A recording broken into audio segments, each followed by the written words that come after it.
Well, good morning, everybody, and thank you for joining us today for FEMA and Partners press conference on Hurricane Ian updates. My name is Michael Hart. I'm the FEMA Media Branch Chief. Thank you all for being here today. Just a few notes and ground rules before we get started. On the panel today, we will have FEMA Administrator Deanne Criswell, Director of NOAA's National Weather Service, Mr. Ken Graham, American Red Cross President and CEO, Gail Mcgovern, and we'll also have FEMA's national Spanish spokesperson, Mr. Daniel Yargis, and he'll be giving a recap in Spanish on FEMA's operations. After updates from the administrator and panel members, you'll all have about an hour to ask questions pertaining to the storm and updates, with one follow-up question if necessary. Please identify yourself as always and your outlet when asking your question.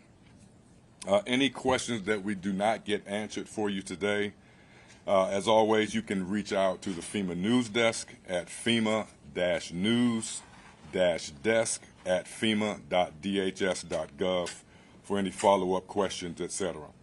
And finally, we ask that you keep the ASL interpreter in your camera shot throughout today's briefing. We've already forwarded you a link to B-roll that is suitable for use with any of your reporting.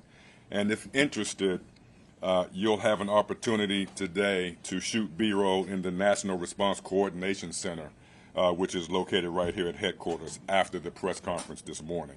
We'll get that set up right after the presser is completed.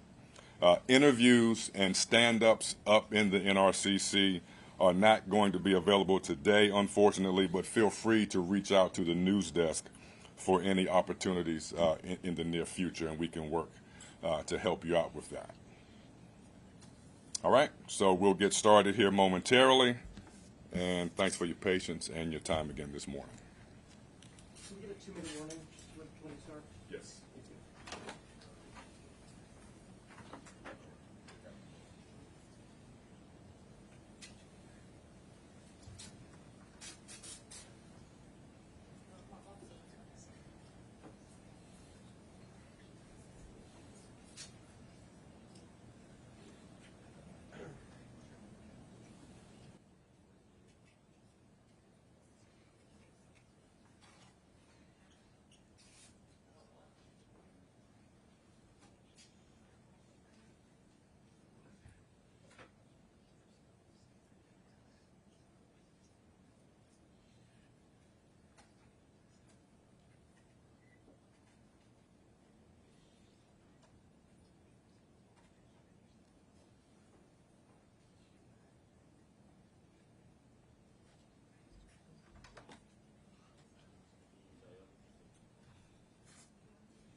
Your 2-minute warning.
All right, good morning, everybody. Thank you for joining us today. I'm pleased to be joined today by the American Red Cross CEO, Gail Mcgovern, as well as the National Weather Service Director, Ken Graham.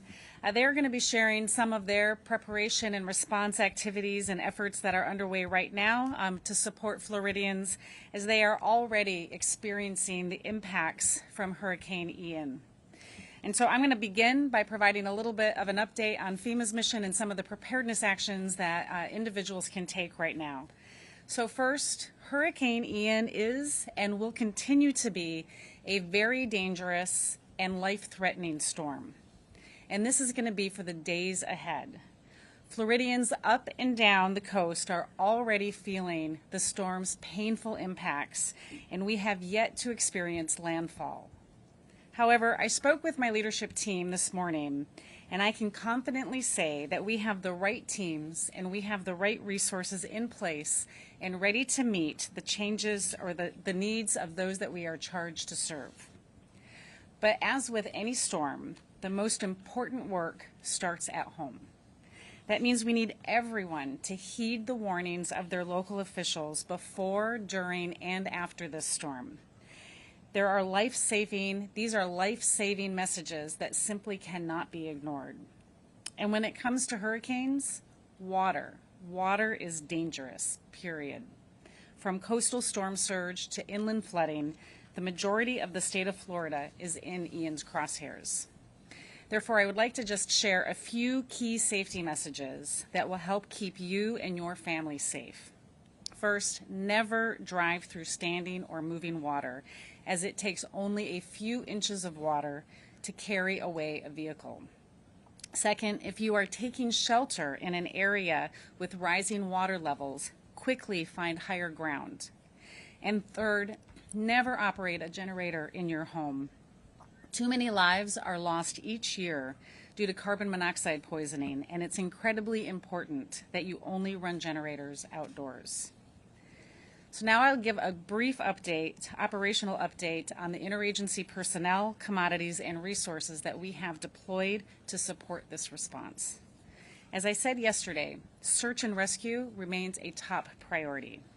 Our search and rescue coordination teams remain staged in Miami to include teams from our FEMA Urban Search and Rescue Program, the Coast Guard, CBP, the Department of Defense, the Department of the Interior, and the state of Florida.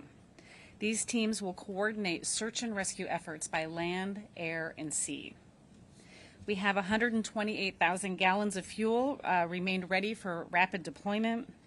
We have moved in a variety of generators of all sizes and types to restore power to critical infrastructure and medical facilities as needed. The Army Corps of Engineers is pre-staging 350 personnel to conduct power and fuel assessments as soon as the storm passes.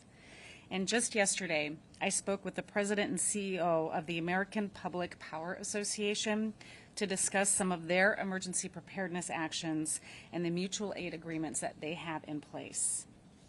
We have 3.7 million meals and 3.5 million liters of water staged in Alabama, and there are multiple volunteer agencies that are staged and prepared to perform feeding operations as soon as it is safe to do so. We have provided Florida with 300 ambulances as well as expert federal medical teams. These are the same teams, the same brave first responders that we use to help communities during COVID-19. We are also tracking medical needs across Florida's hospitals, adult care facilities, and dialysis centers, both for facilities that have evacuated, but more importantly for those that have not. And finally, as I told the President yesterday, this level of interagency coordination will not stop as we prepare for the historic and the catastrophic impacts that we are already beginning to see. So now with every emergency response, we would not be successful in meeting our mission without our partners at the American Red Cross. The Red Cross has done an incredible amount of work in preparation for Hurricane Ian, and it is my pleasure to welcome the American Red Cross CEO, Gail Mcgovern. Thank you so much, Administrator Criswell, for inviting me to join you. And FEMA and the Weather Service are wonderful partners, and I want to thank you both. On behalf of the American Red Cross, our hearts are with everyone that's in the path of Hurricane Ian. Please listen to your local officials, evacuate if they tell you to do so, grab your medication, your glasses, your important documents, prescription drugs, and the like. Check on your neighbors, and please don't wait out the storm if you're being told to evacuate. It's dangerous. We're working closely with our partners and local officials in the affected communities to make sure they have the help that they need. Since last week, the American Red Cross has been moving hundreds of trained volunteers from across the country and tens of thousands of relief supplies to Florida in preparation for Ian. Everyone's safety is our top concern. We have dedicated and very compassionate teams of experienced Red Cross leaders in Florida, Georgia, South Carolina, and North Carolina. They're in contact with state, local, and tribal officials, and we will be ready to support the evacuation centers. As of this morning, staged in Florida, we have nearly 500 Red Cross responders and shelter supplies for 60,000 people. Those Red Cross teams have been responding to the request from local government to equip and open evacuation centers, and they're preparing now to deliver critical relief after the hurricane passes. After landfall, by the end of this weekend, over 2,500 Red Cross responders will be deployed to Florida and other affected states. We'll work with our government and nonprofit partners and provide shelter, food, emergency supplies, care, comfort, and hope to the tens of thousands of people in the path of the hurricane. Also, if people want to help their neighbors, we can always use local volunteers. Just go to our website, redcross.org. And there are a lot of ways to find where there are safe shelters. Anyone who needs a safe place can go to find information for open Red Cross shelters at our website, redcross.org. Or you can use our free Red Cross emergency app, and you can call 1-800-RED-CROSS. Just make sure you're following the instructions of the officials. And you can also find shelters at floridadisaster.org. And finally, to everyone in the path of the storm, please, please, please follow the evacuation instructions from your elected officials and your local officials. We know that for many of you, recovery from Hurricane Ian will likely be a very long road, and your American Red Cross will be there. And if you'd like to help us, you can volunteer, you can donate blood, or you can make a financial donation by going to redcross.org. And no donation is too small. They're all deeply appreciated, and everything that the Red Cross does is because of the generosity of the American public. Thank you. Thank you very much, Gail. Now I'd like to turn to Director Graham from the National Weather Service to talk about what he's doing to support the response. Thank you, Administrator Criswell. Appreciate that. And, we're watching the storm closely. Of course, it's a very historic storm as we look at this. So I just appreciate the relationship and the coordination with FEMA and also the state, the county, the local, and also the federal level, all the emergency managers. So there's been coordination, briefings behind the scenes talking about this storm for the last week, and we just appreciate that relationship. Actually, literally have my phone up here because things keep changing as we speak with a storm like this. It's very common, so I'll be able to bring you the latest information right up here. Well, I wish this wasn't a forecast that I had to deliver. You really look at this. I wish this wasn't a forecast that's about to come true. Okay, so this is a devastating storm for parts of Florida, not just on the southwest coast, but also inland associated with some of these impacts. This is going to be a storm we talk about for many years to come. It's a historic event. So the impacts are already underway. Already starting to see some of those squalls getting into Florida. And we're throwing everything at it at NOAA. everything from the satellites, radar. We've had extra balloon releases across the country. Think about the Midwest. Think about the Northwest United States, the Weather Service Forecast Office launching extra balloons so we get that data into the models to try to get everything we can into the models to make these forecasts. Hurricane hunters from the Air Force and NOAA have constantly been in the storm, often at the same time, getting us the data that we need. And some of these updates that we've been giving you this morning has come from the data that we get from the hurricane hunters. And I would be remiss if I didn't say, I just want to say this real clear, what heroes, right? They go in towards the storm so we can get everybody away from the storm. So just real heroes flying into there, both the NOAA hurricane hunters and the Air Force hurricane hunters. Just absolutely amazing work from these heroes. Winds are 155 miles an hour. Category 4 storm. The radii, hurricane force winds go out 35 miles from the center. It's so important not to just focus on that center line, right? It's big. 35 miles away from the center, you have those hurricane force winds. Think about this, 150 miles away from the center, you have tropical storm force winds. So it's not just right there in the center, right? It's a bigger impact from all of this. And the storm is slowing down as forecast. And that's going to compound the issues associated with storm surge and compound the issues associated with the rainfall.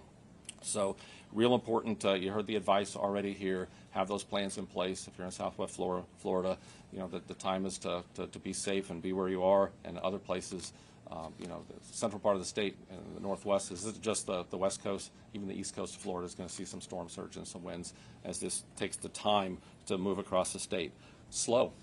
So it's going to take 24 hours or so once it makes landfall to make it to the other side of the state across the peninsula. So it's 24 hours of rainfall, 24 hours of winds pushing the water. That's 24 hours that you'll see some impacts associated with this. We already heard it. Administrator Criswell, we've talked about this for years, and it's true. Water.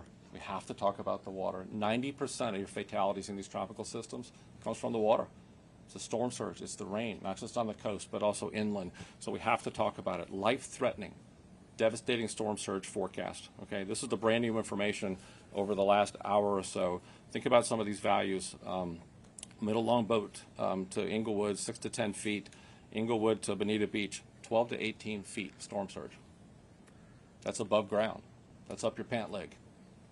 That's a lot of water. It's a dangerous, life-threatening amount of storm surge. Okay, Bonita Beach to Chokoloskee, 8 to 12 foot of storm surge. So these communities along the coast, it's an incredibly dangerous situation. Rainfall, not just along the coast, but inland. Think about these values that we're forecasting. Widespread 10 to 15 inches, 15 to 20 inches. Some places going to get 2 feet of rain. It's moving that slow. And that rain has a tough time draining because the storm surge has it blocked. So the water. People really need to listen to the warnings, have multiple ways to get information and warnings, as the water is going to be incredibly dangerous. The wind as well. And we talk about the leading cause of fatalities being water, but when you have a Category 4 storm like this around that eye wall, devastating amount of damage right around that eye wall. So structural damage, power lines, trees, and some serious damage right around that eye wall. And tornadoes. If there wasn't enough threats, we still have tornadoes. 90% of your tornadoes are on that right front quadrant. So as we follow this storm in, the right front quadrant's where you get 90% of the tornadoes. So everybody really urging you to stand by for some of those warnings as they get issued. So that's it. There's an incredible amount of information. It's coming. And the one last thing I want to mention, even getting through the storm, it's dangerous afterwards. It's no fun after these storms, okay? There's debris. There's, you know, you think about trees, power lines, and please be careful with the generators. We've seen over the last couple of years in some of these big hurricanes, including Hurricane Laura that hit Louisiana, that there were more fatalities afterwards associated with generators than there was from a similar storm surge of 16 to 18 feet. So I'm just urging everyone, please follow those instructions and really be careful after the fact. So anyway, that's all I have. Administrator Criswell, you know, I just appreciate the partnership. We're on this together. We're all trying to make the country weather and climate ready, and together we're able to do it. So thank you very much. Thank you, Mr. Graham. Deputy Jarvis with the Thank you. update. Thank you. Hola, muy buenos días. Soy Daniel Yarguez, portavoz nacional de FEMA. Voy a hacer una actualización de lo que dijo la administradora Criswell. El huracán continúa siendo una amenaza peligrosa para la vida en los próximos días. los residentes del estado de Florida, en las partes de la costa, ya empezaron a sentir estos embates del huracán Ian y todavía no toca tierra. Entonces, queremos que tengan mucha precaución. La administradora platicó con su equipo, con el equipo de FEMA esta mañana, y estamos listos y confiados de que tenemos a los equipos correctos en los lugares correctos para responder a esta tormenta. Y también para satisfacer las necesidades de las personas a las que servimos. Les pedimos a todos que acaten las advertencias de las autoridades locales antes, durante y después de la tormenta. Estas son advertencias que amenazan la vida y no pueden ser ignoradas de ninguna forma. Cuando se trata de olas de agua, lo escuchamos de la administradora, es algo bien, pero bien peligroso. Tienen que tener mucha, mucha precaución. Estamos hablando de marejada ciclónica, también de inundaciones que no tan solo van a estar en la costa, pero también tierra adentro, y eso va a afectar a comunidades que están tierra adentro en el estado de Florida. La administradora Criswell también mencionó que queremos compartir consejos útiles con ustedes. Nunca maneje en aguas inundadas. También si está en un refugio y empieza a inundarse, por favor vaya a un lugar más alto de ese refugio. Y tercero, nunca use un generador dentro de su casa. Es peligroso, es letal. Hemos visto en otras tormentas que eso no es una buena idea. También una actualización de las operaciones de FEMA, de nuestro personal, de los suministros y los recursos que hemos desplazado en la respuesta a esta emergencia. Tenemos equipos de búsqueda y rescate, también de equipos de la Guardia Costera de Estados Unidos, Departamento de Defensa, Departamento de Interior y del estado de Florida, localizados y ubicados en Miami, listos para ser desplazados como se necesiten. Estos equipos coordinan sus operaciones por aire, por agua y también por tierra. Tenemos 128,000 galones de combustible también ya listos para ser desplazados a las áreas que sean necesitadas. Hemos movilizado generadores de todo tipo y todo tamaño también para restaurar energía eléctrica en esos lugares, en esos centros de infraestructura crítica como hospitales y lugares médicos también. El cuerpo de ingenieros también ha preposicionado 350 empleados para ayudar y llevar a cabo evaluaciones de energía y de combustible cuando la tormenta ya pase. La administradora habló recientemente también con la compañía de electricidad para ver cómo están ellos posicionados para restaurar la energía eléctrica. En cuanto a agua, comida y esos suministros, tenemos 3.7 millones de alimentos ya preposicionados en Alabama, también 3.5 millones de agua, también en ese estado preposicionados para ser desplazados a la zona impactada. Y hay muchas agencias también sin fines de lucro que están ayudando en las labores de alimentación para las personas afectadas después de que pase la tormenta. También en Florida tenemos 300 ambulancias y equipos médicos federales, los cuales también apoyaron en la respuesta a COVID-19 cuando esa emergencia pasó. Estamos vigilando muy de cerca las necesidades de hospitales del estado de Florida, centros de cuidado de adultos mayores y de diálisis también, y aquellos lugares que no evacuaron o que no pudieron desalojar. Finalmente, la administradora Criswell habló ayer con el presidente Biden y le dijo que nuestra coordinación multiagencial continúa y no va a parar. Esa coordinación no para ante esta histórica tormenta y catastrófica tormenta que ha pasado, y como lo dijo la administradora también, estos esfuerzos de FEMA no pueden ser posibles si no tenemos el apoyo y la coordinación de todas las agencias federales y organizaciones sin fines de lucro como la Cruz Roja. Eso es todo. Gracias. Thank you. Thank you. We'll take some questions now. Thanks, I'm Alice with ABC News. First, we've seen some very specific requests from Governor DeSantis, certain gear, certain equipment. At this point, do you feel like the federal government has been able to get everything that he has asked for, or is there still some equipment you're trying to get in place? And then secondly, any update on how the evacuations are going? Is there a sense of timing when people might need to think today it's just too late to leave? Yeah, let me start with the evacuation question. And I've listened to some of Governor DeSantis's briefings this morning, and I think, listen again, the point is listen to your local officials. I think there's parts where they need to start staying in place, right? That it's too late to evacuate, but they need to listen to what their local officials are telling them. But as we see this storm, it's going to continue to move across the state, and so there may be parts where it's still safe to evacuate. So it's hard to make a general statement on that. It's really important that they're listening to their local officials because they're doing what they can to make sure that they're keeping them safe.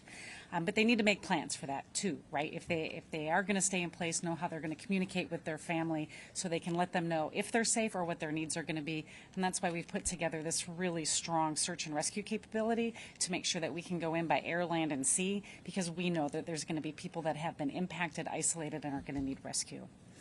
First part of your question again? About whether you're still positioned. Oh, right, yep. So we are continuing to move in equipment as the governor asks for more equipment. I believe today he asked for more high water vehicles and additional rescue capabilities, and we are moving that in. We are going to continue to move equipment in as we see where the impacts of the storm are as well. We've pre-positioned quite a bit of equipment so we can respond immediately. Once we know what the impacts are and what the additional needs are, we're just going to continue moving that equipment in. But I think that we are positioned really well to meet those immediate needs in the first few hours, and once we know impacts and what else is needed, we'll just continue to move that in. Anybody else? Right here, man. Yep. Hi, I'm Karina Cox with the Outdoor Inspection News. I just had a question for Director Graham. We are seeing some reports of water receding in the bay. Mary, can you explain, why that's happening? A lot of you are familiar. I think for the last 10 years I've said this, little wiggles matter. And these little small changes make a difference whether the water is pushed in from storm surge or literally blown out. So when you have strong winds with a storm like this, it could actually push the water out. But here's the very important thing. So don't go out there, right? So it's so dangerous to be out there. So even if you see the water receding, it's not the time to go out there and look at it or collect shells or whatever it is. We've seen this in these type of storms. When the winds come down, the winds decrease, that water comes back in. It can be incredibly dangerous. So yes, I've seen some of the pictures, and that can happen in these storms. That's the power of the wind and where it can push the water. Yep. Thank you so much for doing this. I have a question for Administrator Criswell and a question for Director Graham, if that's okay. Administrator Criswell, how many FEMA personnel are in place in Florida? And Florida's home to an older population. We can all remember the image of nursing home residents during Harvey trapped in floodwater. Can you speak to any special considerations for senior citizens sheltering in place, as well as some of that coordination with nursing homes? Yeah, absolutely. We have hundreds of personnel in the state already, embedded in the State Emergency Management Center, as well as staged in places like Miami, as well as in Orlando and other parts. But we also have personnel that are staged in Atlanta, Georgia, at our regional office that are ready to move in. As the storm passes and we see where the needs are, we are just going to continue to move people in. That number is going to rise significantly over the following days, and to make sure that we have the resources in place to support the people that have the needs. I know that this, I believe, I was talking with Gail, 30% of the population is over the age of 60 in many of these impacted areas. We know that that's going to be a significant concern. When I talked to Governor DeSantis on Friday and asked him what his concerns were, that was one of his concerns. I think that's why we've put in place this really robust search and rescue capability across the federal government to complement the amazing efforts that the state already has in place through their own urban search and rescue teams and the National Guard, because we know we're going to have to get out there and check and make sure that everybody is okay. That is our first priority, and that's why we have this multi-agency, federal, state, local effort in place to make sure that they are mapping out where they're going to be able to go. When I talked to our Deputy Federal Coordinating Officer this morning, what he told me is that these teams are going to be assigned directly to local jurisdictions, right? So they can put them and assign them to go search places where they know that their need is, and that way we're not having any gaps in the efforts that we're doing. For Director Graham, you called this storm historic. How does this storm compare with previous historic storms, Andrew, Irma, Michael? Can you speak a little bit more to what makes this maybe similar or distinct to some of the storms we've seen? The first comment I always try to make is they're all so different. Every storm is so different, and it's just an urgent plea to everybody listening: don't compare storms. So there's similarities when you see, storms about the storm surge. Hurricane Laura, we saw 18 feet of storm surge. It was devastating. houses off the foundation. So you can use generalizations like that to think about the kind of damage that could occur. But teeny changes in the storm, bigger, smaller, left, right, faster, slower, these really subtle changes can make a huge difference in what you see on the ground. So really what we say is think about those impacts. Think about what does 20 inches of rain look like. And we try to paint that picture. That's an incredible amount. So we say 2 feet type of thing to think about that. Storm surge, I'm 6'5". And you think about this storm surge forecast, you start getting 15, 16, 17, 18 feet. I mean, that's a lot of me type of thing. So we try to paint that picture to really, really key in those impacts. So, and the last comment is, that's why the whole NOAA team comes together on these storms, from the satellites, the radar, you look at the hurricane hunters of the Air Force and NOAA. It takes that entire team to really come up with those impacts. Not just the Hurricane Center, but the Weather Prediction Center, Storm Prediction Center, looking at where the tornadoes are going to be, the weather forecast offices, talking to the emergency managers constantly. I mean, literally in those situations, I've been in those situations, and you might as well just leave the phone on speaker, right? You're constantly talking about these. Look at me in a news conference. Look at my phone open, right? Information comes in pretty quick. So that's what happens. So it's hard to compare storms, but you really can compare the impacts, and those values that I gave are just absolutely devastating. It's historic. Sir. Hey there, Gary Grunback from NBC News here. I have a same question for the administrator and then the director, so they have different answers here. There's lots of moving parts. What is your biggest concern right now? What is keeping you up at night this week? It's the water, right? I mean, we are talking about significant amount of storm surge and a significant amount of rainfall. I think one of the reports I even heard earlier today, in some parts of the state, up to 5 inches per hour of rainfall. You know, when you combine those two together, as you heard Director Graham say, it's going to flood. The storm surge is going to back up the rainfall, and it's going to create incredibly life-threatening, dangerous situations. So for those people who didn't evacuate and are now being asked to stay in place, they need to make sure that they're getting to high ground, right? And that they are putting themselves and their families in a position that is going to keep them safe. For those that are still being asked to evacuate, take them seriously. Evacuate and get out of harm's way. I think the other big concern I have is then once the storm passes and individuals go out into this water, the water is still dangerous, right? It's still going to be moving rapidly. It's still going to have debris in it. It's still going to have down power lines in it. So there's so many different dangers after the storm passes that also contribute to some of the indirect fatalities that we see after a storm. So people just need to stay focused. They need to listen to their officials. They need to understand what the threats and the dangers are. Those first few hours, days after the storm passes are just as dangerous as when the storm is going over. So it's interesting when you do this enough years that we have it's the same concerns. It really is. It's interesting when I listen to Administrator Criswell, it's the same thing. So I worry about, people that are inland that think they're okay because they're away from the coast, and it's not true. Right, the storm surge pushes water into, so you have every canal and river that usually drains that rain, they're going to flow backward. The water gets pushed into these areas, flows backward, and then that rainfall has nowhere to drain. So even if you're inland, you have dangers associated with the water.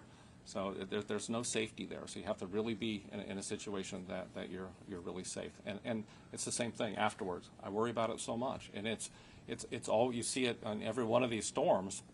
We get through the storm, and then afterwards, the hazards, the water, what's in the water. You think about power lines down, hazards, and you think about generator use.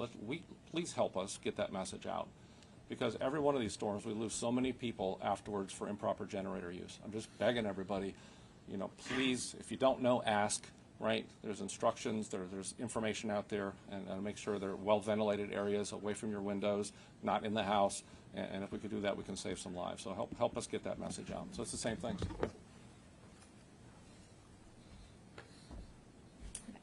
Hi, Carlos Mesola with Telemundo Network. This question is for Mr. Daniel Jarques, if you can answer it in Spanish. Sure. Para la gente que quizá no habla español, que esté ahorita en peligro en esa área, ¿qué debería de hacer? ¿A dónde debería referirse para adquirir información en su idioma? Y también recordarle a la gente que a lo mejor tiene una situación migratoria difícil, el pedir ayuda, esto no implica nada, ¿cierto? Lo más importante en estos momentos, Carla, es que las personas escuchen las indicaciones de las autoridades locales. Para recibir información en español, les recomiendo que descarguen la aplicación de FEMA, totalmente en español, para teléfonos Android y para teléfonos Apple. Y ahí pueden, dos cosas, recibir alertas de las condiciones del tiempo y también encontrar refugios si es que tienen que ir a un refugio cercano. En este momento, la recomendación es que se queden en su casa. Como dijo la administradora, una de las cosas que nos preocupa mucho para nosotros es el agua. El agua está creciendo, aumentando muy rápidamente. 5 pulgadas cada 10, 15 minutos, eso es mucho. Y todavía no toca tierra el huracán. Entonces, primeramente el mensaje es que estén seguros. Si pueden descargar la aplicación, reciban estas alertas de las condiciones del tiempo y también buscar un lugar seguro. Gracias.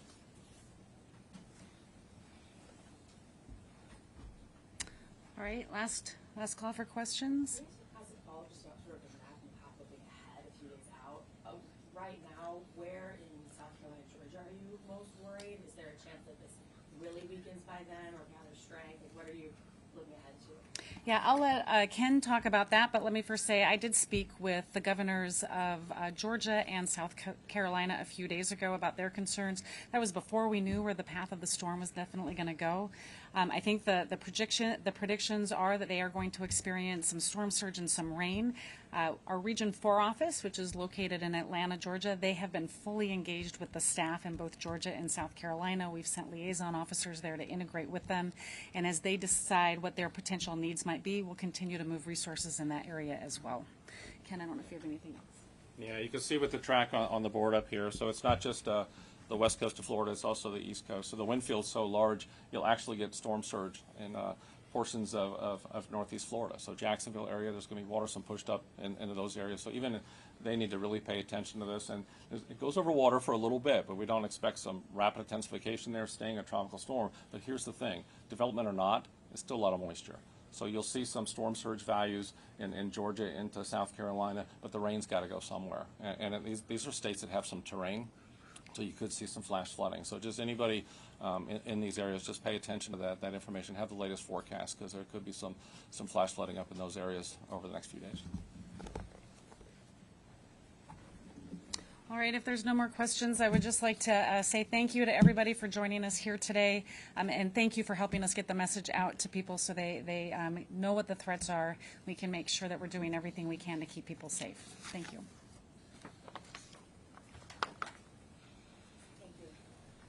Thank you all.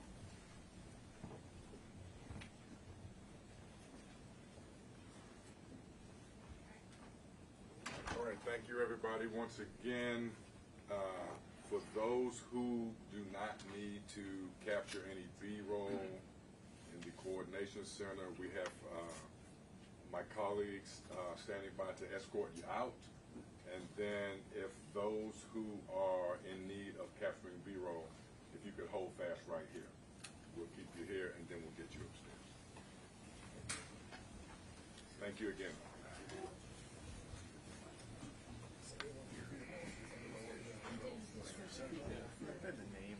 The spelling of the name of the gentleman in Spanish. Yargis, Daniel, D-A-N-I-E-L. D-A-N-I-E-L? D-A-N-I-E-L, just normal spelling, and then his last name is Yargis, L-L-A-R-G-U-E-S.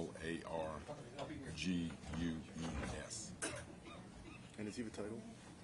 Yeah, he's our Spanish language, national Spanish language spokesperson. Okay, thank you very much. Yeah. Did you need to get upstairs to get any images? Yeah, if you Okay. don't mind, yeah. Thank Okay. you. Okay, thanks for calling. See you later. Show of hands back there, B-roll.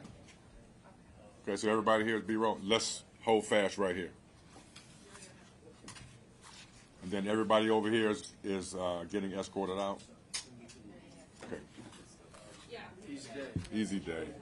Just another day in the office, man. That's all it is.